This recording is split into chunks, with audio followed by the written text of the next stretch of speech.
60 லட்சம் பேர் வாக்காளர்கள் நீக்கப்பட்டிருக்காங்க. இது தேர்தல் ஆணையம் சரியா செயல்படுதுன்னு நினைக்கிறீங்களா? தேர்தல் ஆணையமே தான் இப்போ குற்றச்சாட்டுகள் இப்ப தமிழ்நாட்டிலேயே அந்த நிலையை வரக்கூடிய வாய்ப்பு இருக்கு. ஏன்னா இப்ப சிறப்பு திருத்தம் கொண்டு வரணும்னு சொல்றாங்க. அது பண்ண என்ன பண்ணுங்க? அதை எதிர்த்து தான் எங்கள் தலைவர் மருத்துவமனை கருத்துக்களை தெரிவித்து முறைத்தொழிலை வந்திருக்கிறது. தமிழ்நாடு முழுக்க சார், இந்தியா முழுக்கவே இந்த வாக்காளர் பட்டியல் சீர்திருத்தம் பண்ண போறதா மத்திய அரசு மிகப்பெரிய ஒரு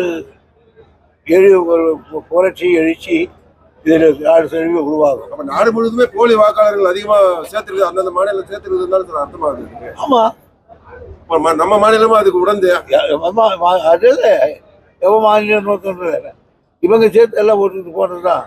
அதனால யார் எதுவாக இருந்தாலும் இப்படிப்பட்ட நிலைமை கூடாதுன்னு தான் எல்லா பற்றியும் தலையங்க இப்படி பண்ணி கங்கை கொண்ட சோழபுரம் அந்த ஏரி தூர்வாரத்தை பண்ணீங்க, நீர்வளத்துறை மூலம் நிதி. அதுல தண்ணி எப்போ கடல் மாதிரி இருக்கும். தூர்வாரத்தை பற்றி பேசல, பெரிய ஏரி பாராட்டலாம் செய்கிறாருங்க. இதுக்கு பார்த்து தண்ணி இருக்கு, என்ன பண்ணுறோம். கொள்முதல்ல வந்து டெண்டர்ல முறைகேடு நடந்திருக்குன்னு செந்தில் பாலாஜி மேல அதிமுகவினர் வழக்கு தொடர்ந்திருக்காங்க சார். அதுக்கு அவர் வந்து பதில் அளிக்க சொல்லியிருக்காங்க லஞ்ச ஒழிப்புத்துறை. அதெல்லாம் அவங்க சொல்லணும், எங்கிட்ட சொல்லிட்டு போறாங்க சார். அமித்ஷாவை சந்தித்தால் தவறா? நாங்கள் உள்துறை அமைச்சர் அமித்ஷாவை சந்தித்தால் தவறா?